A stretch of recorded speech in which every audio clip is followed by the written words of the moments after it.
Pemirsa, dalam rapat di ruang Komisi 1 DPR RI, Menteri Koordinator Bidang Politik, Hukum, dan Keamanan Hadi Cahyanto memberikan klarifikasi mengenai isu kebocoran data NPWP. Rapat tersebut dipimpin oleh Ketua Komisi 1 Metia Hapid yang menanyakan langsung tentang masalah yang menjadi perhatian publik tersebut. Satu lagi sebelum kita masuk ke sesi tertutup, karena ini juga tadi banyak concern dari teman-teman wartawan terkait bocornya data-data pajak NPWP, itu apakah juga yang terkait dengan PDNS atau tidak? Serangannya itu terhadap siapa sebetulnya, Pak Menko? Lembaga mana? Dari data di lapangan memang NPWP ini tidak masuk di tenan di PDNS 2 Surabaya. Kemudian kita juga saat ini bekerja sama dengan BSSN itu masih melaksanakan validasi terkait data yang dibocorkan, diantaranya adalah nomor HP, NIK, dan NPWP. Analisa sementara yang sudah didapatkan oleh BSSN adalah sebagian data yang dinyatakan ketidakcocokan dengan data asli.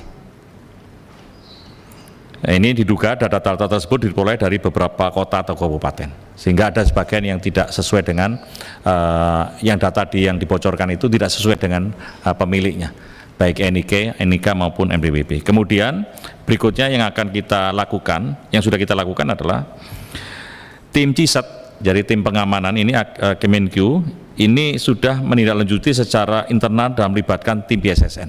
Terus kita kerja. Kami dari Kemenko Polhukam ini terus memantau serta berkoordinasi dengan BSSN terkait dengan kebocoran ini, dan minggu ini akan kami laksanakan rapat tingkat menteri yang dihadiri oleh Ditjen Pajak dan dihadiri oleh BSSN untuk mencari solusi permasalahan dan bagaimana mitigasinya terkait dengan kebocoran ini.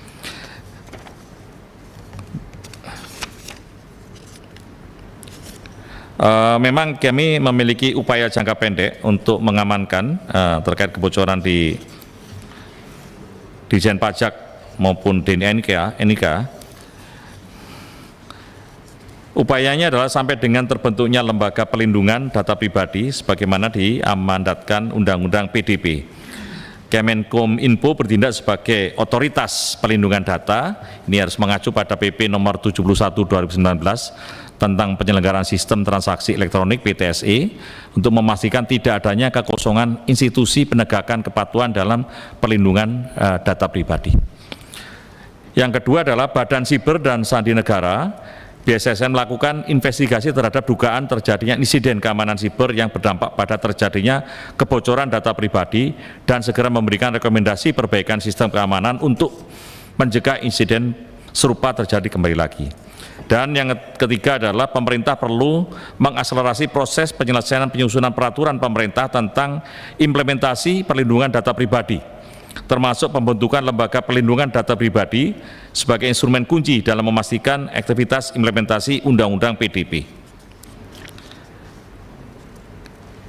Dan agar diadakan deregulasi oleh KL terkait tentang kelengkapan validitas data pribadi, pemanfaatan dan pelindungan data pribadi dengan melibatkan personel yang bersangkutan ataupun wajib pajak secara aktif dalam perjanjian pemanfaatan oleh pihak lain. Jadi minggu ini akan kami perdalam lagi, pimpinan akan kami panggil dari kementerian dan lembaga terkait. Demikian. Pimpinan izin. Baik, silakan Ibu Nurul. Ikuti terus berita menarik dan terupdate lainnya dengan cara like dan share seluruh akun BITV. Saya Kiki Anggriani, pamit undur diri dari hadapan Anda. Terima kasih, sampai jumpa.